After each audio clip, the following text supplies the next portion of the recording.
Hello, boys and girls.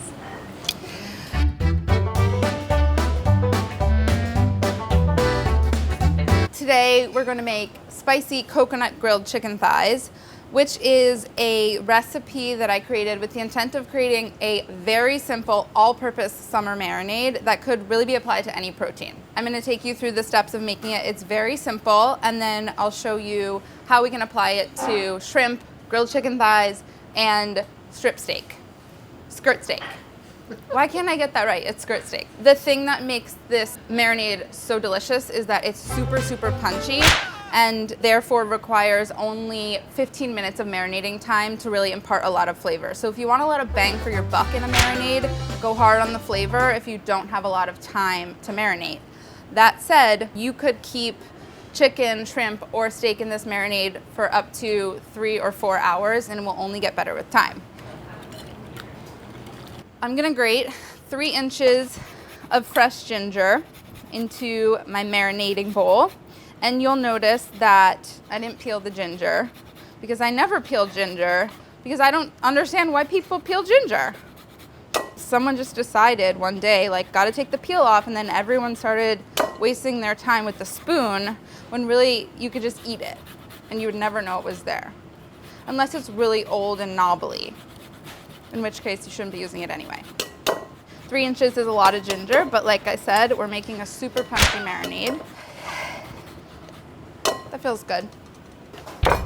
Lightly smashing with the side of a knife 5 garlic cloves. 1, 2, 3, 4.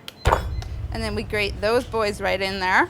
If you don't have a microplane, you could throw this all in a food processor or a blender, actually, for that matter, or a NutriBullet, or you could use a garlic press, I guess. I hate them. Hate garlic presses. 5 of those in the guy. Oh, I'm gonna put these in the compost because we compost now. You guys wanna come see the compost? Let's go. You know what? I'm gonna do everyone a favor and I'm gonna get rid of everyone's compost. There's Morocco's coffee grinds. Do you guys have any compostables? Can I take that for you? Oh, thank you. Right this way. Because Gabby, our test kitchen manager, did a great thing and badgered the building enough that they finally allowed us to have a compost. So this is new and fabuloso. All right. Thank you, Molly. You're welcome. So I'm going to juice both of these. I'm looking for about a 1/4 cup of lime juice. This is an extremely juicy boy. I mean, you barely even have to. It's just, look at that. Just over 1/4 cup, we'll call it a 1/4 cup. Whisking together the lime juice, the grated ginger, and the grated garlic. I'm gonna add a 1/4 cup of this chili garlic sauce, which is called sambal olek. It's basically a very spicy, garlicky chili paste. So that's gonna bring a lot of heat. 2 tablespoons of light brown sugar for a little bit of sweetness. A whole tablespoon of salt, and then 3/4 of a cup of full fat coconut milk. Whisk.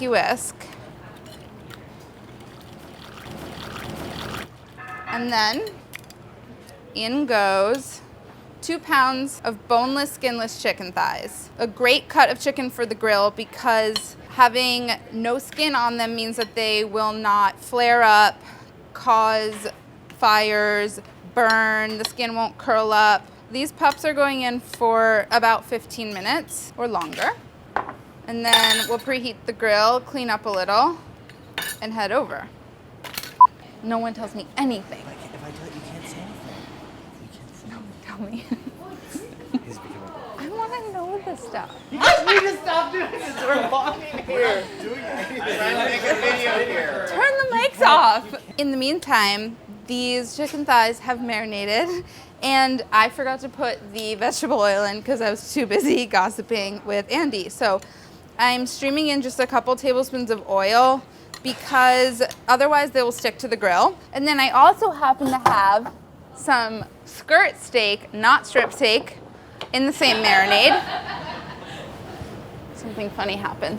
And some shrimps in the marinade also.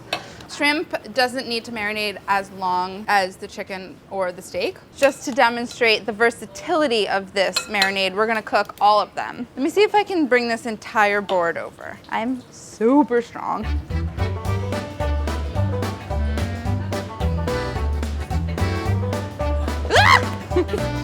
Okay, just whatever you do, don't turn the burners on because there's a cutting board on there now.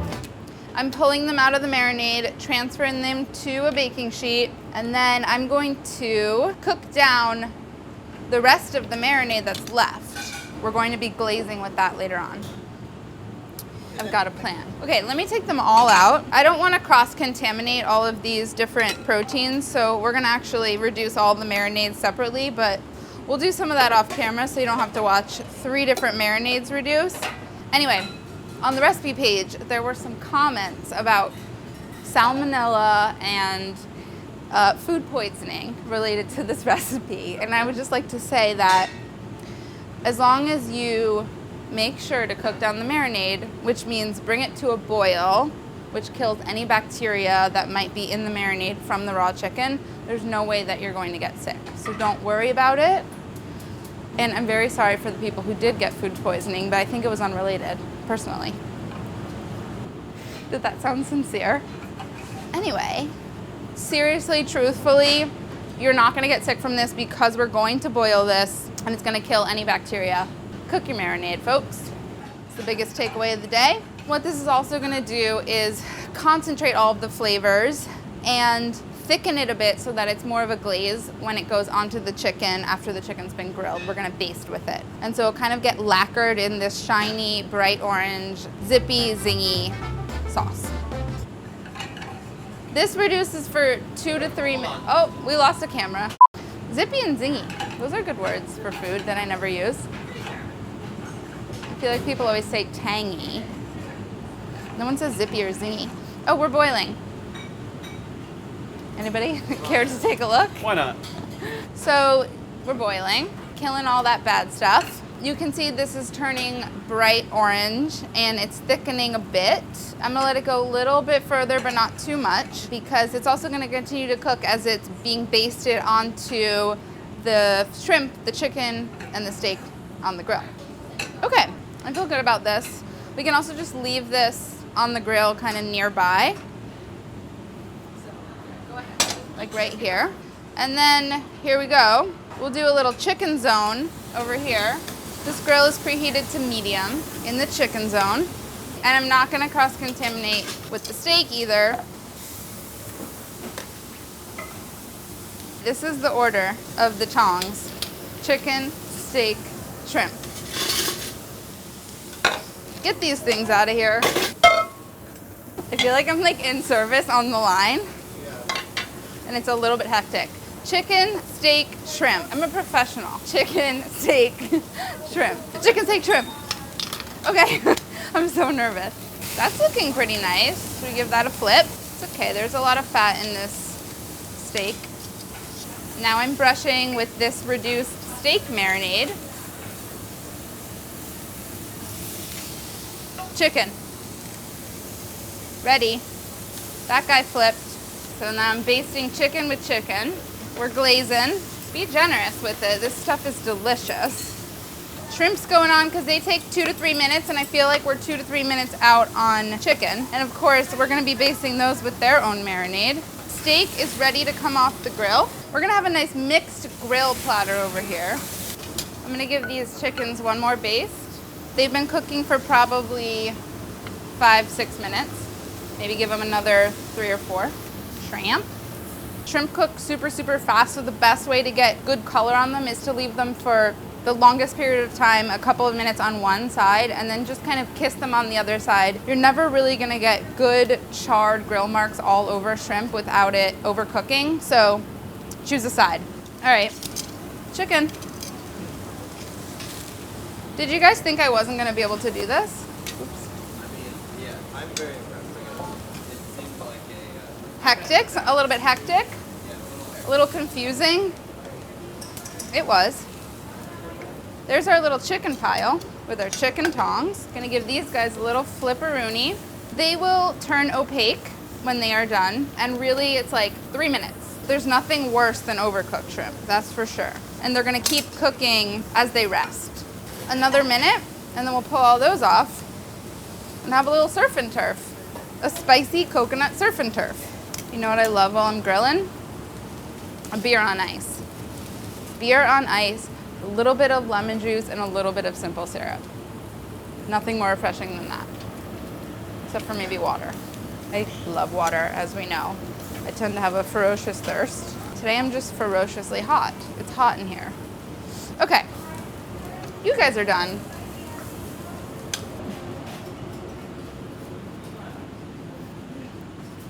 Voila, 3 different applications of the spicy coconut marinade. I'm gonna cut them up, flip this around, looking for the grain, which very clearly on a skirt steak goes one direction. You can see all the muscle fibers running this way, which means I'm gonna cut across the grain like this so that it's not chewy. That looks yummy and delicious, like something I wanna eat.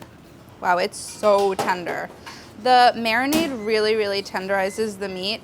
If you could taste this, you would know that. But I guess you'll just have to make it. Oh my God, it feels so good in my fingers. I just have to eat this. Wow, that's a spicy boy. Morocco? Yeah. I think you're gonna wanna get in on this. Yeah. I'm just like feeling this steak right now. In for a nug. Fly in for a Whatever. nug, just a quick nug. He's nugging. Okay, and then the final finishing touch here, some nice sprigs of fresh cilantro to brighten it up after spending all that time in the marinade and on the grill, something fresh and herbal. It's nice to get like nice big long plouches. And then some limes for people to squeeze as they go. So that's a double whammy. Look at that big old mixed grill. That's a mixed grill if I've ever seen one. Le surf and turf. Le surf et le turf. There's something really special about the way coconut milk behaves as a marinade. The way it gets concentrated and clingy and it stays saucy and juicy. Yeah. You know? When you, especially when you cook it down. Like when you cook it down. Can I serve you some steak? Oh, no. Oh, you'll have some steak. I feel like the meat is so tender after spending just, I don't know, 1 hour in the marinade. It's plenty tender. It definitely has a kick to it. Yeah, there's a lot of sambal in here. Sorry, I didn't get knives. It's like very warm. I mean, it's not punitive. I would never want to punish you. Me on the other hand. Punish the shit out of you. Oh yeah, Andy's like in trouble I live for that. with Molly all the time. Andy just told me I'm the Tanya Harding of the kitchen. I did basically. not say that! Brad's the one. Actually, Chris said it. He was like, I bet you're like out there just like slaying people's ankles. I am not. I'm a sweet, sweet girl.